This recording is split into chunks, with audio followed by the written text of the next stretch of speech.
وحده لا شريك له. Tapi Anda tidak akan bisa meruntuhkan kebenaran dari Allah. Nggak akan bisa.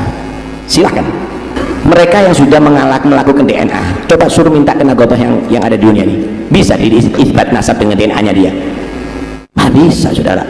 Ini ngawur, ini ngawur, karena memang tidak ada DNA itu menjadi alat untuk menetapkan nasab. Jauh. Segala sesuatu yang jelas kalau diperdebatkan menjadi nggak jelas. Karena itu Nabi SAW menyatakan, ma ballagomun ba'da hudan illa kanu utul jadal. Tidak ada manusia yang menjadi sesat setelah dia tadi itu tahu kebenaran kecuali karena banyak debat. Paham ya? Nanti sholat diperdebatkan, nanti puasa diperdebatkan, nanti hijab diperdebatkan. Yang sudah jelas jangan diperdebatkan. Paham ya? Semakin tidak jelas itu namanya syubhat. Syubhat itu orang yang membuat keruh, membuat gaduh. Paham ya? Membuat gaduh. Ya jangan mau dong. Udah bersih, udah jernih dibuat gaduh mau. Gila sudah. Karena itu kesesatan itu terjadi setelah jelas karena banyak debat. Jangan memperdebatkan yang sudah jelas. Percuma. Tambah menjadi sesat, bukan menjadi ilmiah. Tapi memang ada orang-orang yang seperti ada orang-orang yang memang begitu, ada. Kita nggak menuduh bayaran atau tidak, memang ada orang yang menjadikan hal yang yakin menjadi ragu, bukan mengajarkan keyakinan semakin mantap. Ada begitu.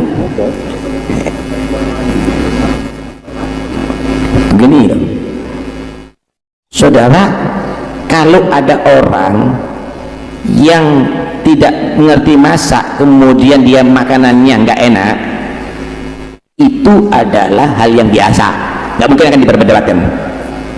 Tapi ketika ada orang yang dia tadi itu ngerti masak kemudian masakannya nggak enak, itu berarti ada tujuan, mungkin merusak restorannya itu, pelanggannya supaya nggak laku, supaya tokonya nggak laku. Sama dengan orang awam ngobati orang sakit kemudian kok sampai tambah parah, itu biasa. Tapi kalau orang yang ahli dia mengobati atau operasi sampai mati atau tambah parah, jangan-jangan dia itu adalah malpraktek. Ini menjadi masalah. Itu biasa. Yang merusak ilmu itu orang yang tahu ilmu, yang mempermainkan hukum itu orang ahli hukum. Yang malpraktek itu adalah dokter. Kalau orang bukan malpraktek, kalau orang bodoh di pasar praktek, ya pasiennya yang keliru. Paham ya? Hal biasa itu, hal biasa. Nggak perlu kita bingung ya. Jadi kalau sudah jelas, kenapa harus berdebat? Nih, ini baju apa warnanya? Putih. Ada orang sekarang itu bukan putih, itu coklat atau itu abu-abu. Itu mau bingung.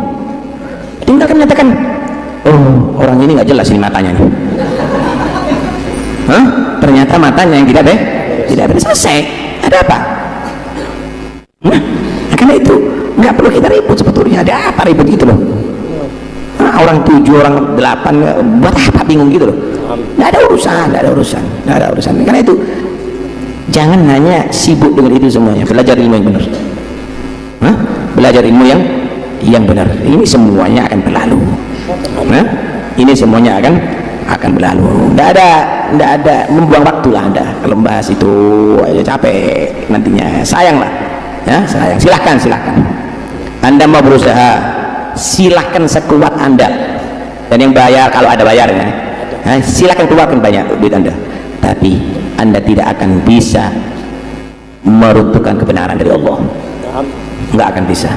Silahkan. Dan itu bukan hal yang baru, itu juga dari dulu juga ada, nggak ada masalah, biasa lah itu, biasa. Saudara, kasih tahu ya, yang bersaing dengan penjual es sama-sama penjual es, nggak mungkin penjual bakso. Penjual bakso dengan penjual es bisa kerjasama. Yang bersaing dengan penjual bakso sama-sama penjual bakso. Yang bersaing dai itu sama-sama dainya. Yang bersaing dalam ceramah ya sama-sama penceramahnya. Itu biasa. Ya, itu biasa. Tinggal kamu merasakan mana yang nikmat. Bakso mana yang nikmat? Es mana yang nikmat? Mana yang halal? Mana yang baik? Tinggal kamu yang pilih. Tinggal kamu yang pilih. Monggo silakan. Kalau Anda misalnya senang dengan bakso mercon, monggo. Kalau Anda ingin merasakan bakso misalnya pedas, silahkan. Anda bisa pilih. Tidak ada masalah. Tidak ada masalah. Tetap aja lanjut. Tidak ada yang lanjut. Biarlah. Tapi tidak mungkin. Wallahu alibun ala amri. Allah pasti menjadikan yang terbenar yang diridhoi oleh Allah pasti akan itu adalah unggul. Ada orang dia tadi itu terpengaruh, ada orang dia itu mempengaruhi. Ketika menjadi jelas bahwa itu tidak benar, ya orang akan berubah lagi. Orang akan berubah lagi. Udahlah, biasa aja. Biar nanti orang akan tahu dengan sendirinya.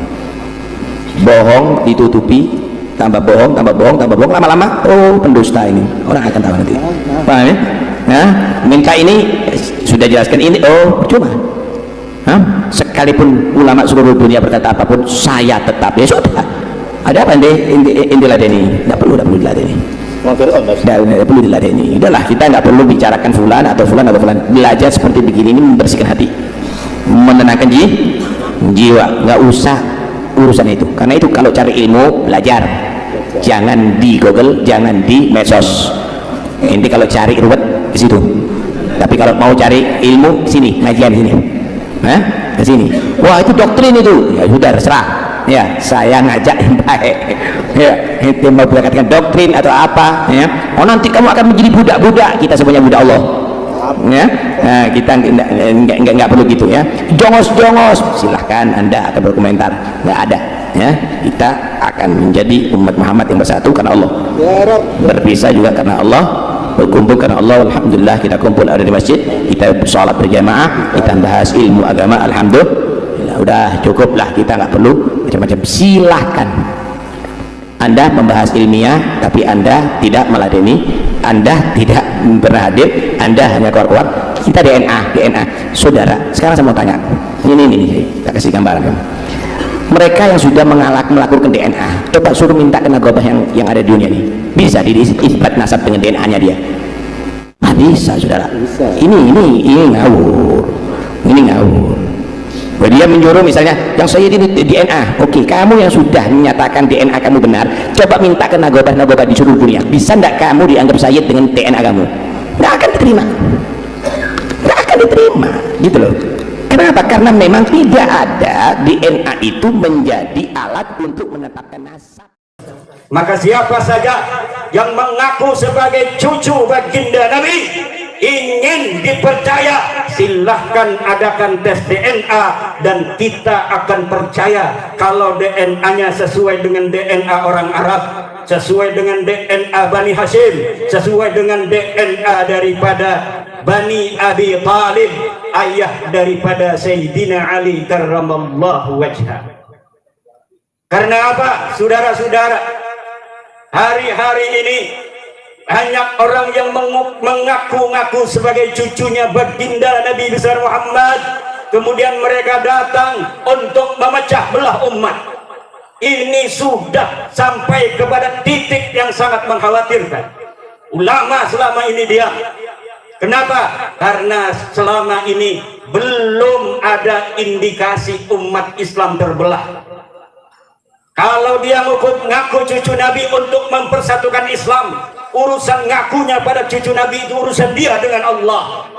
Tetapi mempersatukannya itu ada nilai manfaatnya. Kalau dia ngaku cucu Nabi, mengajak orang-orang tiga raksa untuk sholat 5 waktu, mengajak umat Islam untuk berpuasa, mengaku cucu Nabi untuk mendekatkan diri kepada Allah, mengajak umat Islam untuk mendekatkan diri kepada Allah, itu tidak ada bahayanya, kita biarkan. Tapi kalau dia mengaku cucu baginda Nabi, kemudian datang untuk memecah belah umat Islam, maka kita akan uji sampai mana kebenaran bahwa dia cucu Nabi, baik secara ilmu nasab, secara silsilah dari kitab-kitab abad ke-5, abad ke-6, abad ke-7, abad ke-8, abad ke-9 Hijriah. Kita jadikan pedoman untuk mengukur keabsahan daripada nasab seseorang yang mengaku sebagai cucunya baginda Nabi. Kalau secara silsilah dari kitab-kitab yang terpercaya dia terkonfirmasi sebagai cucu baginda Nabi, baru kita percaya dia sebagai cucu baginda Nabi. Apalagi kalau berani tes DNA seperti keturunan daripada Syekh Abdul Qadir Al-Jilani.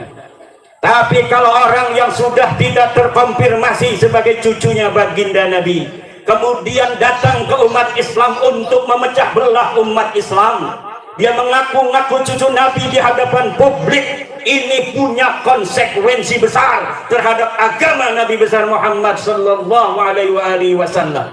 Apalagi dia menjadikan umat Nabi Muhammad dijadikan sebagai budak, bukan diangkat derajatnya, tapi dijadikan sebagai budak-budak manusia, diajak demo yang tidak ada manfaatnya, bukan demi agama, bukan demi Rasulullah, bukan demi apapun yang bermanfaat bagi yang diajak, tetapi hanya demi namanya semata. Maka ini memanfaatkan umat Islam untuk kepentingan pribadi. Para ulama tidak boleh diam lagi.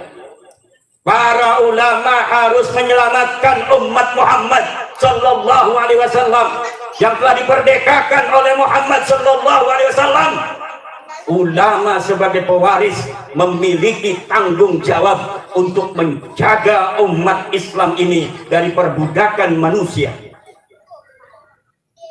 Kalau dia mengaku cucu Nabi di hadapan publik untuk memecah belah, boleh bagi siapa yang mendengarnya untuk datang ke polisi untuk melaporkan dia melakukan kebohongan publik, biar diuji di pengadilan apa betul dia sebagai cucu baginda Nabi besar Muhammad sallallahu alaihi wasallam. Tapi kalau dia hanya mengaku cucu Nabi, mengajak orang untuk sholat, mengajak orang untuk puasa, mengajak orang untuk bersatu, mengajak orang untuk memuliakan ulama, maka kita biarkan. Tapi kalau indikasinya sudah mau memecah umat Islam, apalagi memecah belah antar suku, memecah belah bangsa Indonesia yang dari Sabang sampai Merauke sudah 70 tahun merdeka, di dalam suka dan duka kita bisa membawa Indonesia sampai hari ini. Tidak ada perang saudara, kalaupun ada kecil sekali frekuensinya. Namun sekarang ada upaya-upaya untuk mengadu domba antara umat Islam dengan umat Islam lainnya, memecah belah antara satu umat Islam dengan kelompok umat Islam lainnya. Ini tidak boleh dibiarkan oleh para ulama, tidak boleh dibiarkan oleh para santri. Para ulama harus ngomong, para ulama harus bersuara untuk menjaga iman, menjaga persatuan umat Islam Indonesia yang kita cintai, yang bagi seluruh para santri Nahdlatul Ulama mempunyai tanggung jawab besar untuk menjaganya, seperti apa yang diamanahkan oleh Mbah Hasyim Asy'ari, yang diamanahkan oleh ulama-ulama Nahdlatul Ulama, bahwa NKRI ini adalah warisan yang harus dijaga, tidak boleh dipecah belah lagi. Tidak boleh ada upaya untuk memecah belah antar umat Islam. Tidak boleh ada upaya untuk menjauhkan para kaum muslimin dari ulama. Ini indikasi menjauhkan umat Islam dari ulama pun sudah ada, untuk dia mengambil para umat ini untuk dijadikan budak-budaknya, kemudian diajak untuk berdemo, diajak untuk berbuat sesuatu yang dapat mengganggu keamanan dan ketertiban bangsa Indonesia.